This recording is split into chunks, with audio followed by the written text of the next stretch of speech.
Ice cream की खेती। बच्चों, आज जो कहानी मैं आपको सुनाने वाली हूँ उसका नाम है आइसक्रीम की खेती। मोनू और सोनी दोनों भाई बहन थे। वो अपनी माँ सुंदरा के साथ रहते थे। उनके पापा की मृत्यु कुछ साल पहले एक सड़क हादसे में हो चुकी थी। सुंदरा दूसरों के घरों में झाड़ू पोछा करके घर का खर्च निकालती थी। मोनू और सोनी वहीं गांव में किसी सरकारी स्कूल में पढ़ाई करते थे। दोनों को एक बहुत गंदी आदत थी। दोनों बात बात पर झूठ बोलते थे और बड़ी बड़ी बातें करते थे। शरारत के मामले में तो इन्हें महारत हासिल थी। स्कूल के सभी छात्र, गांव के सभी लोग, उसके दोस्त सभी इसकी शरारत से परेशान रहते थे। एक दिन इनके स्कूल में एक प्रतियोगिता का आयोजन होता है। सुबह सुबह दोनों प्रार्थना करने के लिए जाते हैं। तभी प्रिंसिपल सर असेंबली में आकर बोलते हैं, बच्चों, मैं आप सभी को बताना चाहता हूँ कि हमारे विद्यालय में एक प्रतियोगिता का आयोजन होने वाला है, जिसमें सभी बच्चे अपना अपना पौधा उगाएंगे और जिसका पौधा सबसे ज्यादा बड़ा होगा उस पौधे में बच्चे का नाम लिखा जाएगा और वह हमेशा के लिए यहीं पर रहेगा।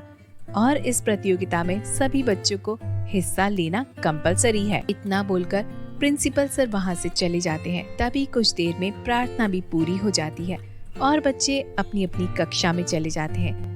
अगले दिन प्रतियोगिता शुरू होने वाली थी। रोज की तरह कक्षा चलती है और शाम होती है और छुट्टी हो जाती है। सभी विद्यार्थी स्कूल से निकल कर आते हैं। तभी मोनू सोनी से बोलता है, यार सोनी, कैसी बोरिंग प्रतियोगिता रखी है ना, पेड़ उगाने की। हाँ भाई, तुम सही बोल रहे हो, ये भी कोई प्रतियोगिता है? कोई खाने की प्रतियोगिता रखते, खेलने कूदने की रखते, बस ये क्या गड्ढा करो और उसमें पेड़ उगा दो वगैरह वगैरह। एक काम करते हैं, कल स्कूल नहीं आते हैं। न बजे का बांस न बजे की बांसुरी। आना तो पड़ेगा यार, तुझे पता है ना वह खड़ूस प्रिंसिपल हमें कितनी सुनाएगा। छोड़ना, वैसे भी रोज तो हम उसकी बात सुनते ही हैं। कभी कभार मार भी पड़ेगी तो क्या हो जाएगा। उस गड्ढा करके पेड़ उगाने से तो अच्छा है कि हम मारी खा लें। यार, ऐसा होता ना कि हम पैसों के भी पेड़ उगाते तो कितना मजा आता। हम दिन रात पैसों के पेड़ उगाते और हमारे पास खूब सारा पैसा आता, कितना मजा आता ना भाई। हाँ यार सोनी, फिर जब मन करता तब हम आइसक्रीम भी खा लेते। इस तरह बातचीत करते करते मोनू और सोनी घर पर पहुंच जाते हैं, जहाँ पर उनकी माँ उनका इंतजार कर रही होती है। वह दोनों घर पहुँचते हैं।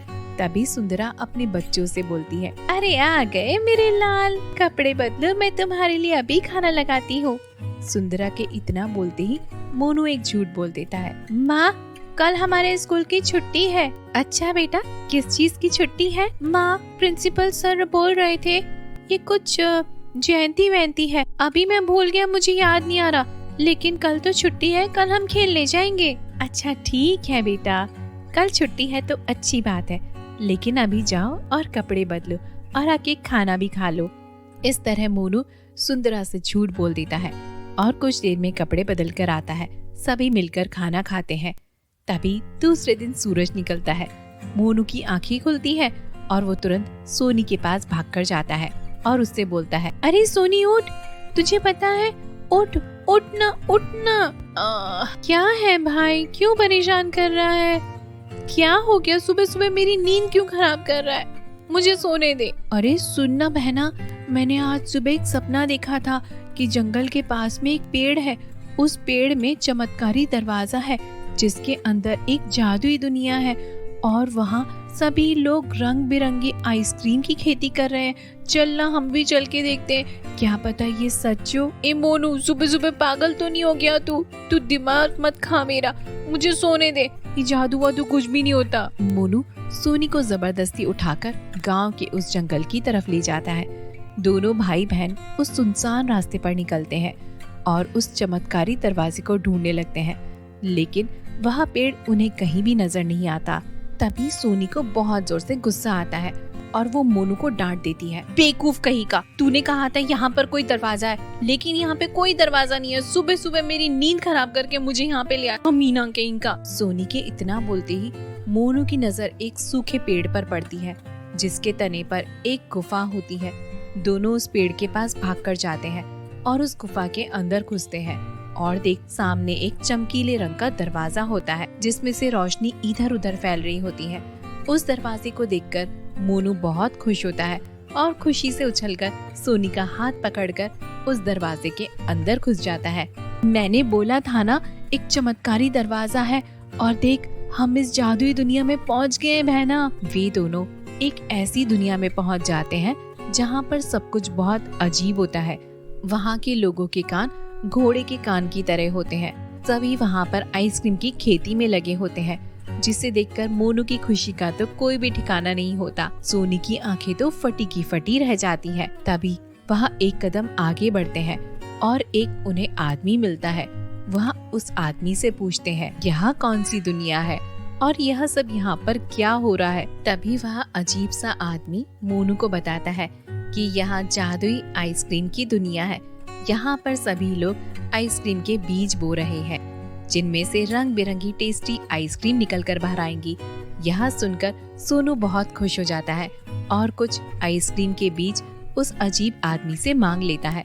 और वह आदमी मोनू को बोलता है, इन आइसक्रीम के बीजों को तुम अगर आज रात को बो दोगे तो कल तक इसमें से रंग बिरंगी आइसक्रीम निकल जाएंगी। मोनू और सोनी तुरंत घर पर वापस आते हैं और घर आकर अपने छोटे से खेत में उस आइसक्रीम के बीजों को बोने लगते हैं। मोनू को रात भर नींद नहीं आती कि सुबह उसकी आइसक्रीम की फसल उग जाएगी, और वह अपने मन में सोचता है कि वह उस आइसक्रीम को बाजार में जाकर बेचेगा और खूब सारे पैसे कमा लेगा। उसके मन में पैसों का लालच बहुत ज्यादा बढ़ गया था। अगली सुबह मोनू तुरंत अपने खेत की तरफ भागता है और देखता है कि वहाँ पर कोई भी आइसक्रीम का पेड़ नहीं उगता। मोनू यहाँ देखकर बहुत ज्यादा निराश हो जाता है और तुरंत उस पेड़ के पास जाकर दोबारा उस जादुई दुनिया में जाता है और उस अजीब से आदमी से पूछता है कि मेरे खेतों में आइसक्रीम का पेड़ क्यों नहीं निकला? आपने मुझसे झूठ बोला था कि आइसक्रीम के पेड़ उगेंगे, लेकिन इसमें से कोई आइसक्रीम के पेड़ नहीं निकले। मुझे नहीं चाहिए आपके बीज, आप बहुत गंदे हो। इतना बोलकर मोनू वहाँ से गुस्से में वापस आ जाता है। अगले दिन वहाँ पर सोनी जाती है और उस जादुई बीजों को लेकर वापस आती है और उसे अपने खेतों में बो देती है। रात भर सोने के बाद भी उसे नींद नहीं आती। वह अपने मन में सोचती है कि यह आइसक्रीम जब उगेगी तो वह उसे गरीब बच्चों के बीच में बांटेगी, जो बच्चे आइसक्रीम नहीं खरीद सकते। तभी सुबह हो जाती है। सोनी अपने भाई मोनू को लेकर खेतों में जाती है और देखती है कि वहाँ पर बहुत सारी रंग बिरंगी आइसक्रीमें उग चुकी थी। मोनू को समझ नहीं आता कि जब सोनी ने आइसक्रीम के बीज बोए तो उसमें से आइसक्रीम के पेड़ निकले, मगर जब उसने आइसक्रीम के बीज बोए थे तो उसमें से आइसक्रीम के पेड़ क्यों नहीं निकले। तभी मोनू सोनी को लेकर उस जादुई पेड़ के पास में जाता है और जादुई दुनिया में घुसता है। वहाँ जाकर वह उस अजीब आदमी से पूछता है कि सोनी के खेतों में आइसक्रीम के पेड़ उगे हैं और मेरे में क्यों नहीं। तो वह अजीब आदमी बड़े प्यार से मोनू से कहता है कि यह सब मैंने तुम्हें सबक सिखाने के लिए किया था। बेटा मोनू, तुम्हें आइसक्रीम के पेड़ इसलिए नहीं मिले क्योंकि तुम्हारे मन में लालच पैदा हो चुका था। तुम पैसे कमाना चाहते थे। सोनी को आइसक्रीम के पेड़ इसलिए मिले क्योंकि वह आइसक्रीम गरीब बच्चों को फ्री में बांटना चाहती थी। बस यही अंतर था, तुम्हारे आइसक्रीम के पेड़ क्यों नहीं लगे। मोनू को उस जादुई आदमी की बात समझ में आ जाती है कि लालच करना बुरी बात है, और कुछ आइसक्रीम के बीज वह वहाँ से लेकर आता है और वापस उन्हें अपने खेतों में बो देता है। थोड़े दिन के बाद में सोनी की तरह खेतों में उस आइसक्रीम को गरीब बच्चों में बांटने लगता है। और कुछ दिनों बाद सोनी के खेतों में आइसक्रीम नहीं बल्कि सोने की आइसक्रीम भी उगने लगती है, जिसकी मदद से सोनी के घर की स्थिति पूरी तरह से ठीक हो जाती है और वह अपनी माँ के साथ हंसी खुशी दिन गुजारने लगती है।